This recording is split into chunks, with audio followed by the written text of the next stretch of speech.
Hello everyone, আসসালামু আলাইকুম। বিসমিল্লাহির রহমানির রহিম।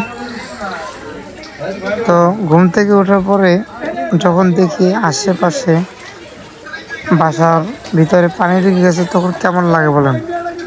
তো আজকে সকালবেলা ঘুম থেকে উঠে দেখি আশেপাশে সব জায়গায় পানি।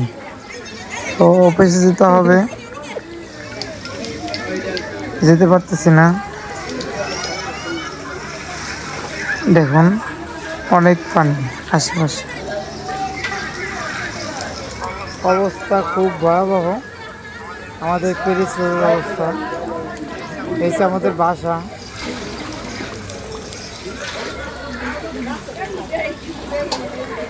মনে করেন যে কোমর সমান পানি। ভিডিওতে দেখুন, মানে মানুষের যে এখন কি হবে বলতে পারতেছি না, করুণ অবস্থা। কোথাও যেতে পারতেছি না, সকালবেলা ওইটা বাইরে যাবো তাও যেতে পারতেছি না, ঘরবন্দি একটা অবস্থা। এখন আবার যাবো একটু রাস্তার দিকে, দেখি একটা ভাইকে নিয়ে যাচ্ছি।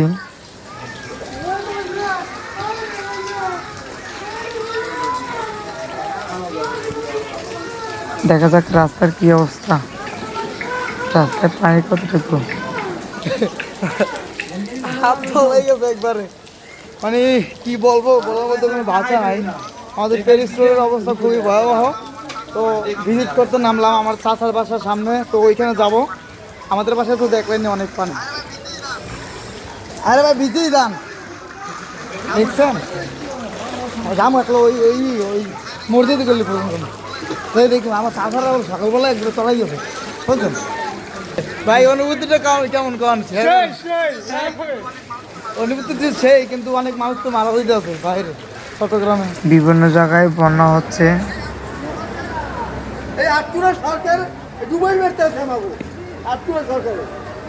বাংলাদেশের 64টা জেলায় বলতে গেলে বৃষ্টি বন্যা হচ্ছে। আওয়ামী লীগ সরকার ভালো আছিল, হাসিনাই ভালো ছিল আগে। চট্টগ্রামে বহুত লোক মারা গেছে।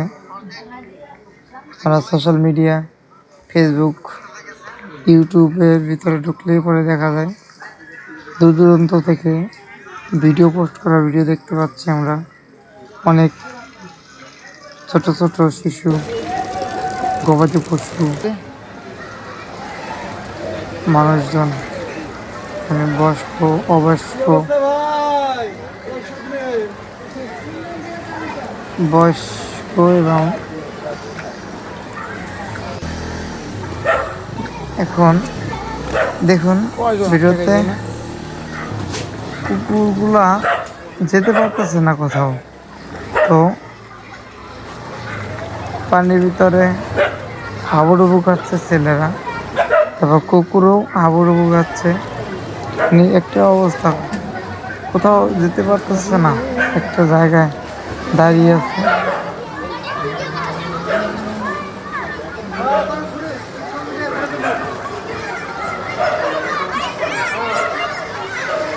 আর্জেন্টিনা বনাম যে ব্রাজিলের জার্সিও আমরা দেখতে পাচ্ছি।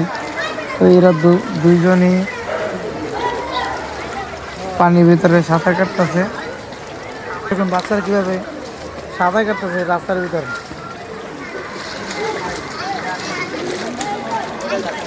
গাড়ি ঘোড়া চলার মতো কোনো পরিস্থিতি নাই বর্তমানে। কি একটা অবস্থা দেখতে পাচ্ছেন। হ্যালো এভরিওয়ান, আসসালামু আলাইকুম। আমরা খুব মহাসংকটের ভিতরে আছি বর্তমানে। আজকে রবিবার তো খুব বৃষ্টি, সকাল থেকে খুব বৃষ্টি, অফিসে যাইতে পারি নাই। আর এখন বর্তমানে আমাদের প্যারিস রোডের অবস্থা খুব ভয়াবহ। মনে করেন যে ছেলেরা তো দেখলে নিজের রাস্তার ভিতরে সাঁতার কাটতে আছে, আর আমাদের বাসায় তো একবার পানিতে মনে করেন যে আর আধা ঘন্টা যদি বৃষ্টি হয় তাহলে আমরা আমাদের খাট থেকে শুরু করে সব তলায় দিয়ে দেবে, ঠিক আছে, পানির ভিতরে। সো যারা ত্রাণ দিতে চাচ্ছেন আমাদের বাসায় চলে আসুন, চালু আমার নাম্বার দিয়ে দিতেছি স্ক্রিনে। সো আপনারা ত্রাণ অবশ্যই পাঠাবেন, ঠিক আছে। আমার ব্যক্তিগত নিরাপত্তার সাথে নাম্বারটি হাইড করলাম। তো সবাই এই নাম্বারে আপনারা টান দিবেন, আমার সাথে যোগাযোগ করবেন। এখন আছি 30 নম্বর লাইনের ভিতরে, এখানে চাচার বাসা আছে সামনে। তো দেখা যাক, সকালবেলা একবার কথা হয়েছিল, তারা বলছিল যে পানি উঠছে বাসা অনেক। তো তারপরে 1 ঘন্টা পরে বৃষ্টি। তো এখন দেখা যাক তাদের কি অবস্থা, খুব অবস্থা খুব খারাপ। বাসার কি অবস্থা, তাদের কি অবস্থা। পোলোর ভিতরে পানি ঢুকছে। তারেক, ও তারেক, তোমরা কি আসো হইছিয়া ভাই? খাও না কেমনে ভাই? আমরা তো নিজেরাই দিতে পারি না, ত্রাণ লই আমি কেমনে? বাসে সব বাসে লই গেছে। অবশ্যই এটা তো আমি আমার পুষলাম না ভাই। না, প্রস্তুত না, এটা হচ্ছে করুণ অবস্থা। আমার চাচা হায় হায় আমাকে বাসে ওড়ে নাই। হায় হায়, কুকুরগুলা দেখে খুব বাসনা লাগতেছে, কারণ কোথাও যেতে পারতেছে না। একটা যে যেখানে পারতেছে তার জীবন রক্ষার্থে যুদ্ধ চালিয়ে যাচ্ছে। তো অনেকক্ষণ পরে দেখতে পাচ্ছি গাড়ি যাচ্ছে, সামনেও যাওয়া যাবে না। তো সামনে দিয়ে ছোট রাস্তা দিয়ে বাইরে চলে যাবে, সেই কারণে হয়তো তারা যাচ্ছে। ভিডিওটা অবশ্যই শেয়ার করে দিবেন। আমাদের প্রধানমন্ত্রী এবং যারা উপরস্থ কর্মকর্তার কাছে যেন যায় ভিডিওটা। তারা কি করবে, কিছুদিন আগে এই প্যারিস রোড অনেকখানি উঁচু করছে, বলতে গেলে আগের তুলনায় অনেক। তারপরেও পানি, এখানে কিছু করার নাই হয়তো। তারপরেও যদি কিছু করতে পারে তো আলহামদুলিল্লাহ, আমাদের জন্য ভালো।